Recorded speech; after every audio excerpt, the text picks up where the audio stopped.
Relator, excelentíssimo senhor ministro Hugo Scheuermann.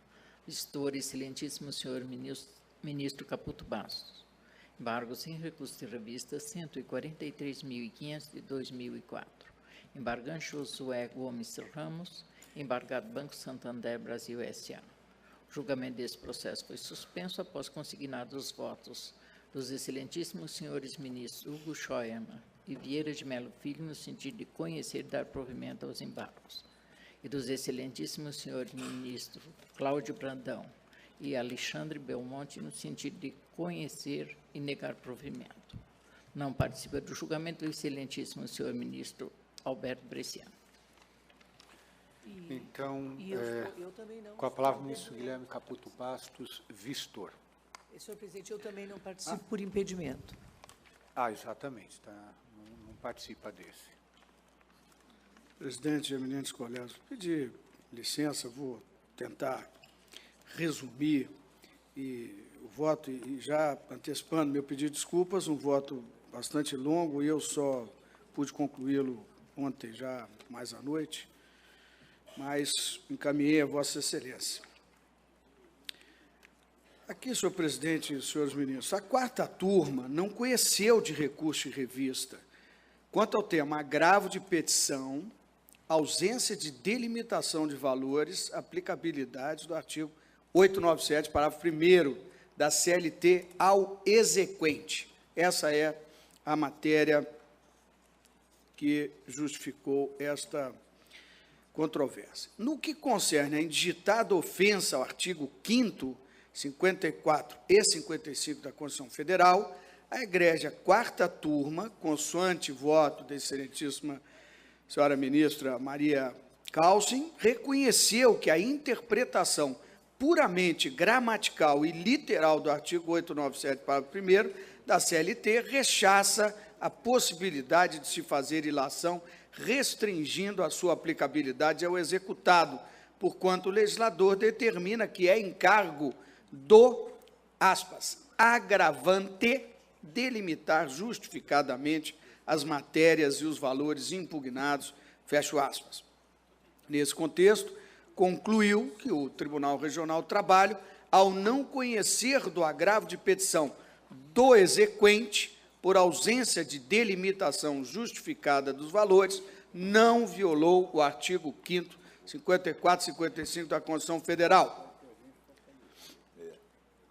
Eis o teor do venerando acórdão embargado, que transcrevo para que Vossas Excelências possam acompanhar o raciocínio de Sua Excelência, a ministra Couçem.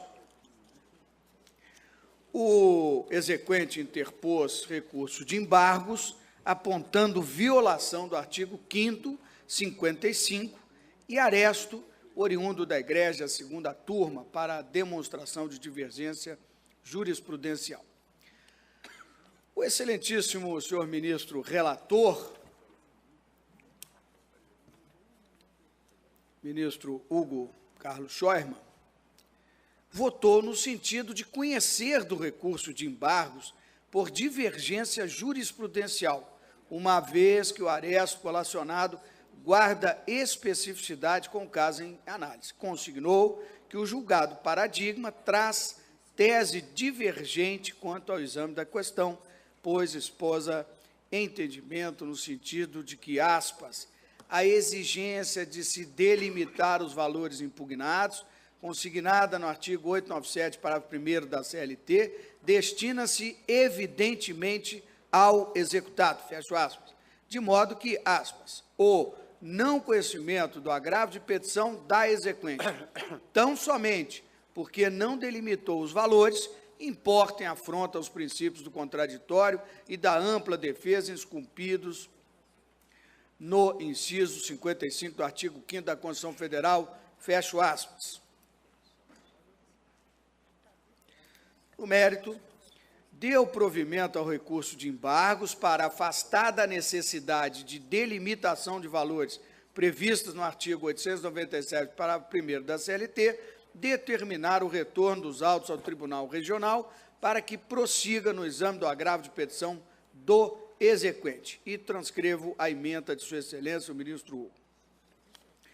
Ministro Cláudio Brandão divergiu quanto ao mérito, registrou sinteticamente entendimento de que a impugnação quantificada no agravo de petição também se aplica ao exequente. No mesmo sentido, o ministro Belmonte manifestou voto acompanhando a divergência. Ministro Vieira de Mello Filho esboçou voto convergente com o voto do excelentíssimo senhor ministro relator. Em seguida, pedi vista regimental. Constata-se, portanto, a existência de 2 posicionamentos razoáveis acerca da extensão do termo agravante do artigo 897, parágrafo 1º, que transcrevo.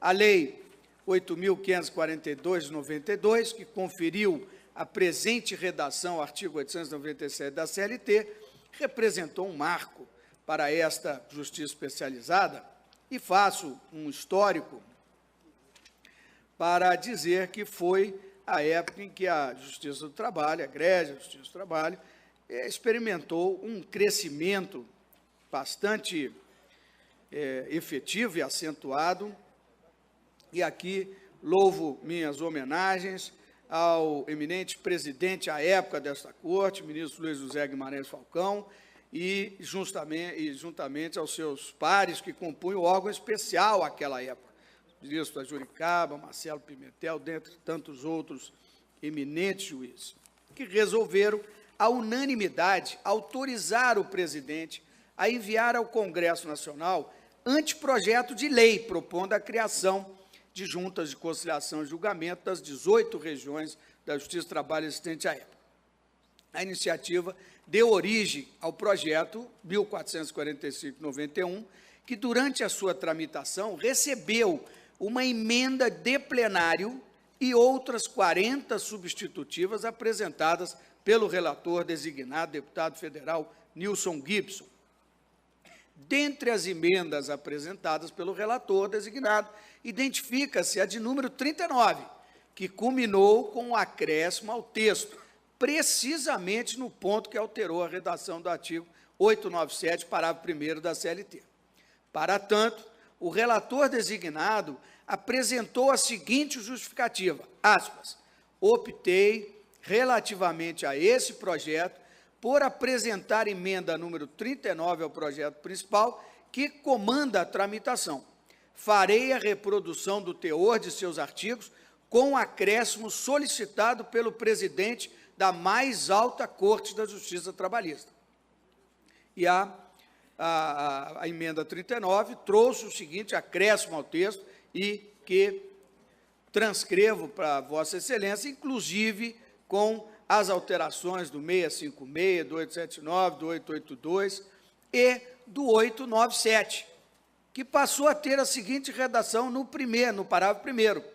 O agravo de petição só será recebido quando o agravante delimitar justificadamente as matérias e os valores impugnados, permitida a execução imediata da parte remanescente até o final, nos próprios autos ou por carta de sentença. E transcrevo os demais parágrafos também surgidos com esta emenda. Com a publicação da Lei 8.432, 92, então, foram criadas 366 juntas de conciliação, mas não serviu a lei apenas a esse propósito, como já disse. A mencionada lei adequou o prazo recursal ao que dispõe o artigo 6º da Lei 5.584, fixando em 8 dias o prazo para interposição de agravo. Passou também a exigir novo requisito para o conhecimento do agravo de petição, qual seja a delimitação justificada das matérias e dos valores impugnados pelo agravante conforme texto do artigo 897, parágrafo 1º da CLT, o qual é objeto de exame nesse recurso. Conforme já explicitado, o egrégio Tribunal Regional não conheceu do agravo de petição interposto pelo exequente, porque ausente a delimitação dos valores impugnados, exigida pelo parágrafo 1º do 897 da CLT, com redação dada pela Lei 8.542. E a Egrégia Quarta Turma, por sua vez, também não conheceu do recurso de revista, sob o fundamento de que, não tendo o Tribunal Regional do Trabalho conhecido do agravo de petição do exequente, por ausência de delimitação justificada dos valores, desatendendo o disposto no artigo 897, parágrafo 1º da CLT, restaram ilesos os incisos 54 e 55 do artigo 5º da Constituição Federal.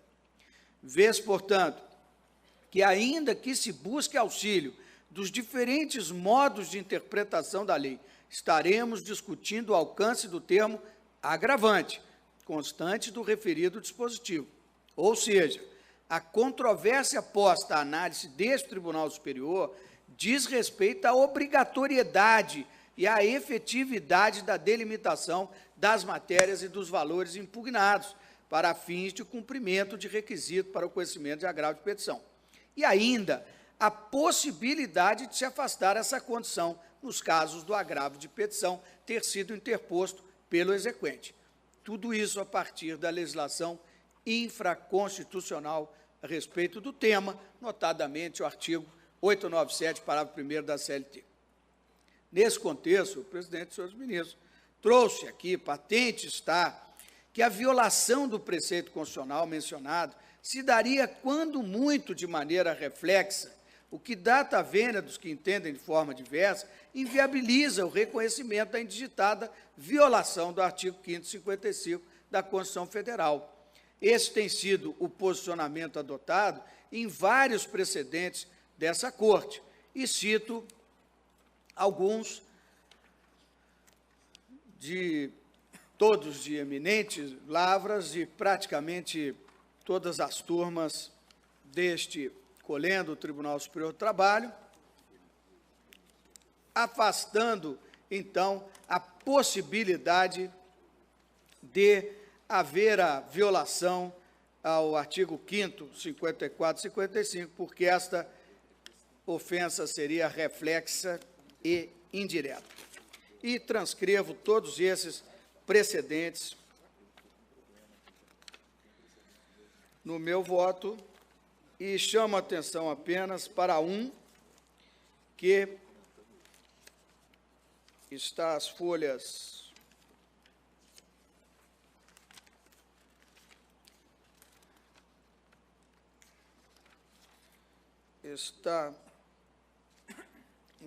senhor presidente, as folhas 26, que é da lavra da eminente ministra Maria de Assis Calcin, em recurso de embargos desta egrégia SDI, em que essa afronta foi considerada indireta ou reflexa em caso de processo de execução e a discussão da delimitação dos valores impugnados. Registro por oportuno que todos os precedentes acima mencionados dizem respeito a agravos de petição interposto pelos executados. No entanto, não foi essa circunstância que importou para o julgamento desses precedentes, pois as decisões, como já mencionado, consignaram que a matéria discutida alude à interpretação de preceito infraconstitucional, notadamente o disposto no artigo 897, parágrafo 1º da CLT, o que inviabiliza a aferição de afronta ao artigo 555 da Constituição da República por via reflexa. Esse entendimento se aplica tanto no exame de agravo de petição interposto pelo executado, grande maioria, quanto pelo exequente. Contudo, também encontrei alguns poucos precedentes em relação ao agravo de petição interposto pelo exequente, que também transcrevo no meu voto também de eminentes lavras, excetuado o de folhas 29, que é da minha relatoria. Conforme evidencia o precedente logo acima transcrito, essa tem sido a linha de entendimento que adoto. Nesse contexto, patente está que a violação do artigo 5º, 55, se daria, quando muito, de maneira reflexa, o que inviabiliza reconhecer que houve cerceamento de defesa e ofensa ao artigo 5º, 55 da Constituição Federal. Diante de tais fundamentos, data máxima vênia do eminente ministro relator, acompanho a divergência manifestada pelo eminente ministro Cláudio Mascarenhas Brandão, no sentido de conhecer do recurso de embargos por divergência jurisprudencial e, no mérito, negar-lhe provimento. É como voto, senhor presidente, senhores ministros. Perfeito. Ministro Hugo Carlos Scharmann, deseja fazer uso da palavra? Rapidamente, senhor presidente. Como relator. O voto do eminente ministro Vistor, profundo, como sempre, aborda essa questão da discussão em relação se há violação direta ao artigo 555 da Constituição Federal ou se havia reflexa. A divergência de sua excelência está fundada nesse tópico, tendo em vista que nós tratamos aqui no recurso na fase de execução. E cita, inclusive, uma decisão da SDI de 2008 e decisão de diversas turmas, inclusive da primeira turma da minha lavra.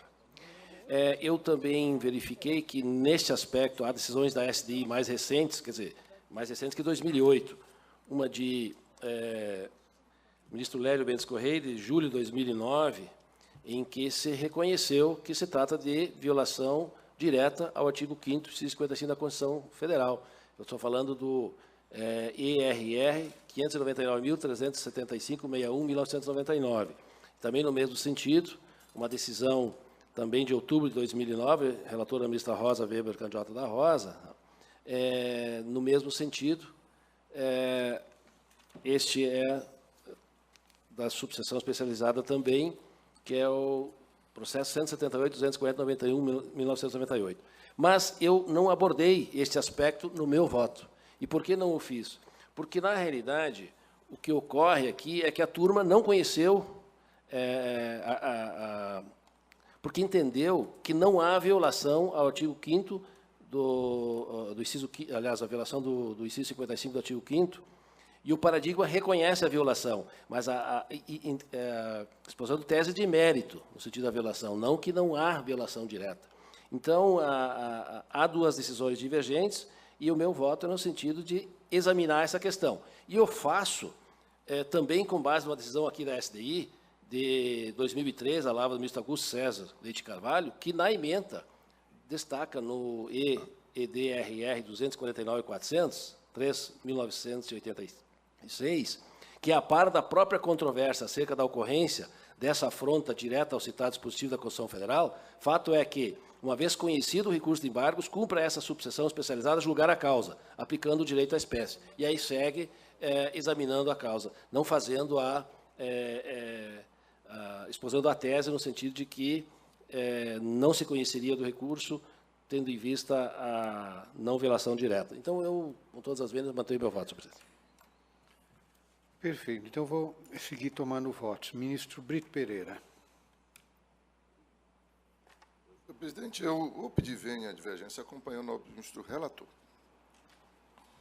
Ministra Cristina. Eu sou impedida, presidente, nesse processo. Ah, perdão, realmente. Ministro Renato. Senhor presidente, em relação ao primeiro ponto, esta SDI tem firmado posicionamento que, em razão da sua competência para uniformizar jurisprudência, é preciso, mesmo em processo de execução, avançar na tese. Por conta do dispositivo legal, me parece que o parágrafo 2º agora, do artigo 896, nós só poderíamos conhecer do recurso por violação direta à lei. Isso seria possível nas turmas, mas não seria possível mais na STI. Ou seja, cada turma poderia ter um entendimento diverso em relação à interpretação da Constituição Federal, e essa matéria não poderia ser analisada pela SDI. Ficaríamos no vazio.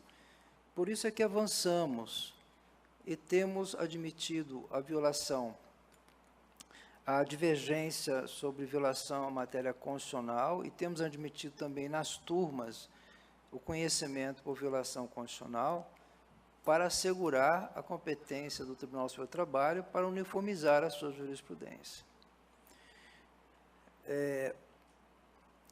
E no caso específico, me parece que o legislador, no parágrafo 1º do artigo 897, quando estabelece que o agravo de petição só será recebido quando o agravante delimitar justificadamente as matérias e os valores impugnados, o fez em benefício do exequente, porque, a seguir, afirma, permitida a execução imediata da parte remanescente até o final, nos próprios autos ou na carta de sentença. O que se desejou, na verdade, é que a executada não fizesse uma alegação genérica e deixasse para a parte exequente a necessidade de recalcular os valores para prosseguir na execução. Se exigiu que delimitasse especificamente a parte impugnada em benefício do exequente, para que ele pudesse, nos próprios autos ou em carta de sentença, prosseguir na execução. Eu acho que é essa a interpretação que se pode dar. Não teria nenhuma lógica exigir que o exequente delimitasse o valor como pressuposto de admissibilidade do seu recurso interposto. Não teria nenhuma justificativa, nenhuma razão que assim determinasse. Então, com esses fundamentos, eu respeitosamente peço vênia à divergência e acompanho o relator. Ministro Márcio Eurico. Pois não, senhor presidente. Também com o relator, Sua Excelência, as folhas 9 aqui do seu voto, transcreve aresto do julgamento da 8ª turma, de que participei no mesmo sentido. Peço vênia à divergência, acompanho o relator. Ministro Valmir. Senhor presidente, senhores ministros, eu não faço uma leitura isolada do artigo 897, parágrafo 1º, da expressão agravante. Se eu fizesse na literalidade, eu chegaria à conclusão de que agravante é tanto o executado como pode ser o exequente. Eu examino também a questão à luz de dois dispositivos numa interpretação sistemática. O parágrafo 2º do artigo 879, segundo o qual a impugnação aos cálculos na fase ainda de quantificação, de liquidação, ela é apresentada de forma fundamentada por ambas as partes, o reclamado, no caso ainda, e o reclamante. Então, ela deve ser impugnação delimitada com os itens e valores objeto de discordância no prazo de 10 dias. Então, nessa primeira fase da liquidação, já há a paridade das armas. Em seguida, no artigo 884, trata-se de embargos de devedor e de impugnação do credor, os quais devem ser também justificados na impugnação e nos embargos, a fim de que se possa ter uma quantificação a mais correta e exata possível para ambas as partes. O fato de o reclamante não ter uma espécie de interesse em impugnar, porque ele levantará a parte remanescente, me parece que cai por terra, com todo respeito à alegação, porque o reclamante, se ele impugnar, ele não está concordando com a conta toda, ele acha que ele tem mais direito, que a conta está equivocada. Por sua vez, o 897, parágrafo 1º, estabelece a expressão agravante. Ora, quem agrava de petição pode ser o exequente, pode ser o executado. E aí, se nós dissermos que só o devedor é que deve delimitar a matéria e os valores, nós estaremos, com a devida vênia, violando a paridade das armas. E aí se poderia, em tese, veicular a possibilidade de violação de direta do artigo 5º, inciso 54 da 55 da Constituição. Mas, na primeira turma, senhor presidente, que eu me recorde, nós não admitimos a violação direta e literal desse dispositivo no caso da delimitação de valores ou de matéria no agravo de petição, porque entendemos que a matéria é infraconstitucional. A violação seria puramente indireta e reflexa. E aí eu me valho de precedente do Supremo Tribunal Federal, que tem dito em repercussão geral que não há violação da Constituição Federal quando se está examinando o pressuposto de admissibilidade de recursos trabalhistas. Então, eu ainda não encontrei nenhum caso deste, do 897, parágrafo 1º, que o Supremo tivesse aferido a violação da Constituição Federal. Por isso que, repito, na primeira turma, nós não temos por violada, a não ser que tenha algum escapado, mas da minha lavra, que eu me lembre, não tem. Apenas para finalizar, presidente, os embargos são cabíveis pela divergência entre turmas nos termos da súmula 433, porque uma turma entende que houve a violação da Constituição e a outra turma entende que, na mesma hipótese, não houve. Então, eu conheço, mas no mérito eu peço, venha ao relator para acompanhar a divergência no sentido de desprovimento do recurso de embargo. Meu voto. Então, nega provimento. Então, acompanha a divergência. Ministro Augusto César.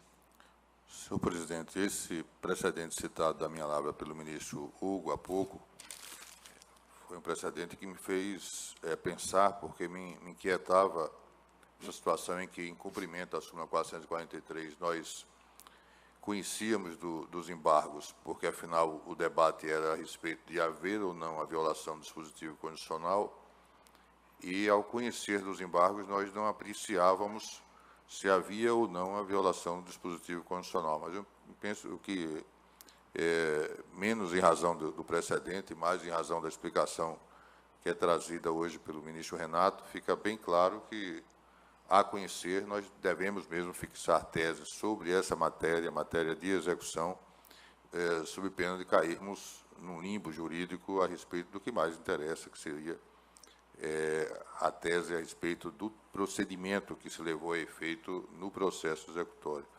E, quanto à interpretação do artigo 897, parágrafo 1º, eu fiquei bem impressionado com a interpretação histórica trazida pelo ministro Caputo Bastos, mas me parece que essa interpretação, não obstante seja percussiente, esse esforço histórico trazido, ele não inibe aquilo que está sendo preconizado pelo eminente relator, que é o de se interpretar sistematicamente esse dispositivo para se considerar que a exigência de delimitação de matérias e valores só faz sentido para que se permita a execução imediata da parte remanescente até o final.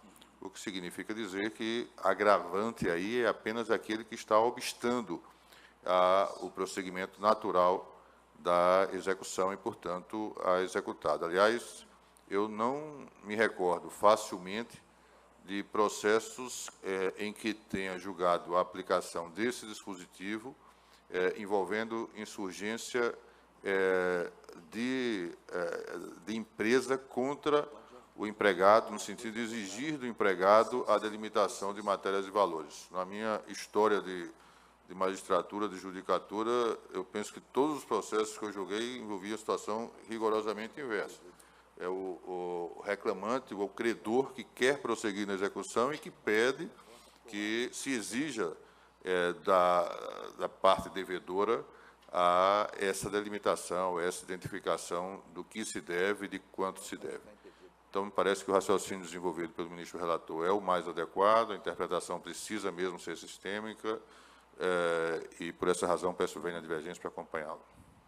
Ministro Zé Roberto Pimenta. Senhor presidente, a matéria é muito interessante, a discussão é de alta indagação jurídica, os fundamentos de parte a parte foram muito bem expostos desde logo, mas eu me valho, em primeiro lugar, do entendimento que já adotava desde o primeiro grau de jurisdição, essa alteração foi de 1992, depois, no regional, também entendi da mesma forma, que foi muito bem exposta pelo eminente relator, ministro Hugo. Na primeira sessão, o ministro Felipe Vieira de Mello estava revendo as notas degravadas, já colocou bem a matéria na sua ótica, como também agora o ministro Renato, o ministro Augusto, vários já reiteraram. A questão é que a finalidade dessa inovação, dessa emenda ao projeto de lei que alterou a CLT em 91, 92, foi em favor dos exequentes, para permitir uma tramitação mais rápida, mais efetiva das execuções trabalhistas, para evitar impugnações desfundamentadas em nível recursal. Era indispensável, portanto, que o recorrente, na fase de execução, delimitasse valores para retirar do valor já liquidado os valores que esse executado entendesse indevidos. Essa foi a finalidade única desse projeto de lei e dessa lei que foi estabelecida. Não vejo violação ao princípio constitucional da isonomia, muito bem colocada, uma matéria pelo ministro Valmir, porque a discriminação que é considerada, a diferenciação que é considerada discriminação é aquela diferenciação irrazoável, aquela diferenciação que não tem a razão de ser. E aqui, como já foi bem colocado pelos ministros que me antecederam, essa discriminação tem razão de ser. Como disse o ministro Vieira de Mello na primeira sessão, essa norma que surgiu no ordenamento em 92 teve um único propósito. Com a delimitação feita pelo devedor, estaria liberado o valor relativo ao crédito do reclamante incontroverso. É simples, não se exige mais nada além disso. O ministro Renato também salientou isso muito bem agora. Então, pela teleologia do preceito, ele não pode ser interpretado data vênia de forma literal e gramatical sem essa distinção que se faz. A violação, me parece aqui, que é direta, porque, como diz o ministro Renato, nos seus precedentes da turma, que eu sempre acompanhei, a violação é o princípio do contraditório e da ampla liberdade recursal do exequente.